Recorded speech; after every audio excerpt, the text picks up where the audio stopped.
On donne les points A de coordonnées 3, 5, B de coordonnées 4, 1 et C de coordonnées -2, -1. Question.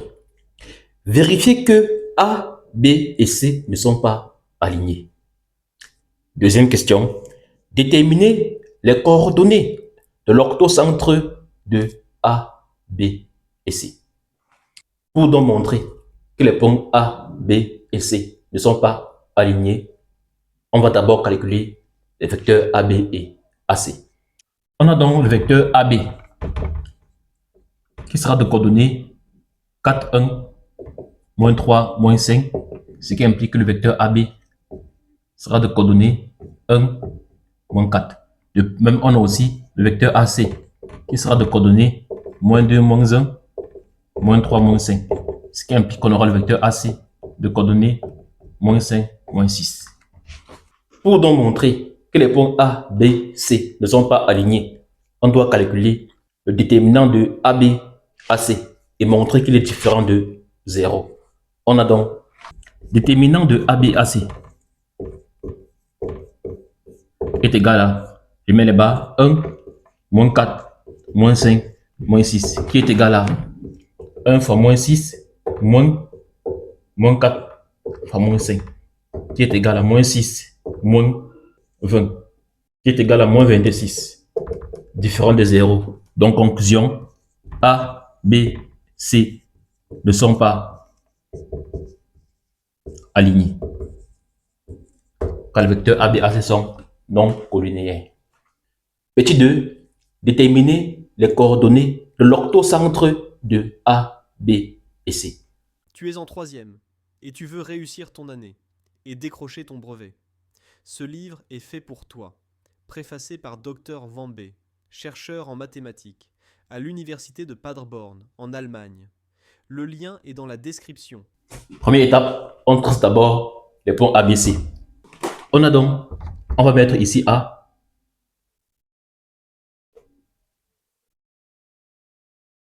Et donc ici la A, j'ai aussi la B, j'ai ici la C. On sait en mathématiques que l'octocentre, c'est le point de rencontre des hauteurs du triangle. Or, on sait que la hauteur ici de A doit être perpendiculaire au côté opposé. Donc, ici un angle droit. On va ici appeler ça A1. La hauteur ici de B, pareil.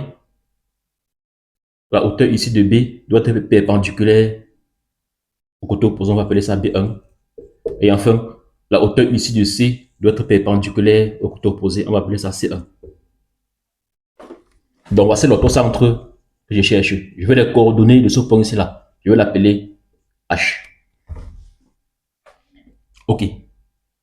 Pour donc calculer H, première étape, je calcule la pente du côté opposé à la première hauteur.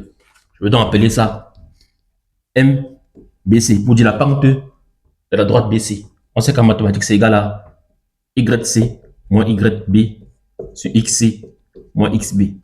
Ça, c'est la formule mathématique qui est égale à YC, c'est égal à moins 1 moins YB moins 1 divisé par XC moins 2 moins XB moins 4 qui est égal à moins 2 sur moins 6 qui est égal à 1 tiers. Ensuite, donc, je calcule la pente de ma droite qui est perpendiculaire, donc la pente de A à 1. J'appelle ça M de A à 1, c'est-à-dire la pente de ma hauteur. Et vu qu'elle est perpendiculaire à ma base, la formule mathématique nous dit que c'est égal à moins 1 sur MBC. Donc, moins M sur la pente de la droite qui est perpendiculaire. Ça doit me faire moins 1, moins 3. Donc, MA à 1 est égal à moins 3. Pour donc avoir donc l'équation de la droite de ma hauteur A à 1, je vais dire que j'ai Y moins Y A, parce que ma hauteur passe par le point A.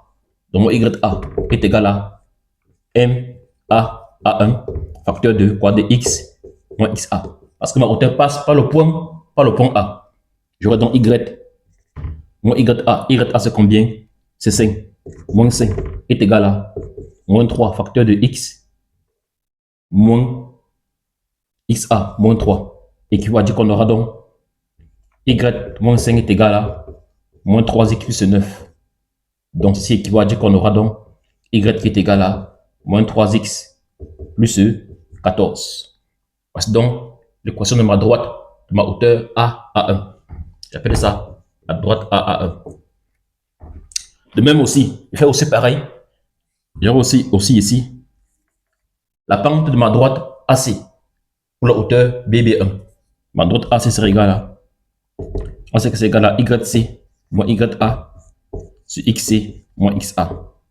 Ce qui est égal à YC. YC c'est moins 1 moins YAC moins 5 sur XC moins 2 moins XA moins 3. Qui va me faire moins 6 sur moins 5. Qui en est égal à 6 cinquièmes. Je peux donc dire que la pente de ma droite B1 est égal, on sait que c'est égal à moins 1 sur M de AC, qui est égal à moins 5 sixièmes. Donc l'équation de ma droite BB1 sera égale à Y, il passe par le point B, moins YB, qui est égal à quoi? Moins 5 sixièmes. Facteur de quoi? De X, moins XB. Ce qui implique qu'on aura donc Y, moins YB, moins 1 est égal à moins 5 sixièmes. Facteur de X, moins 4. Qui implique qu'on aura donc, équivaut à dire qu'on aura donc Y, moins 1 est égal à moins 5 sixièmes plus 10 tiers. Équivaut à dire qu'on aura donc Y qui est égal à moins 5 sixièmes plus quoi? Plus 10 tiers plus 3 sur 3. Je passe moins 1 de ce côté. Et 1 c'est encore 3 sur 3. Donc finalement la droite BB1 sera la droite d'équation Y est égal à moins 5 sixièmes de X. N'oublions pas qu'ici il y a X. Ici il y a X plus 13 tiers. Et on encadre. J'ai donc les deux équations de mes hauteurs AA1 et BB1. Pour donc trouver le point de rencontre, je dois égaliser les équations. Donc j'ai donc ceci, Y et Y, dont les deux seront égaux. J'aurai donc moins 5 sixièmes de X plus 13 sur 3 est égal à moins 3X plus 14. Je vois que j'ai 6 et 3. Pour donc chasser les fractions, je multiplie toute l'équation par 6, à gauche et à droite. J'aurai donc moins 6 fois 5 sixièmes de X plus 6 fois 13 sur 3 est égal à moins 6 fois 3X plus 6 fois 14. Ce qui équivaut à dire qu'on aura donc, les 6 peuvent se simplifier. Donc on aura moins 5X, 6 divisé par 3, il va rester 2. 2 fois 3 qui font 26 plus 26 est égal à moins 18X plus 14 fois 6 qui font plus 84. Je peux donc mettre les X entre eux et les constantes aussi entre eux. J'aurai donc, ceci équivaut donc à dire qu'on aura donc moins 5X plus 18X, car moins 18 passe, il devient plus 18, est égal à 84. 26 passe, il devient moins 26. Moins 26. Ce qui équivaut à dire qu'on aura donc 13X est égal à 58. Donc ce qui équivaut à dire qu'on aura donc X qui est égal à 58, le tout divisé par 13.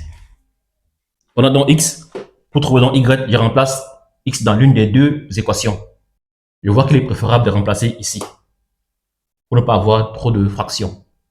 J'aurai donc Y qui est égal à moins 3 fois 58 divisé par 13 plus 14.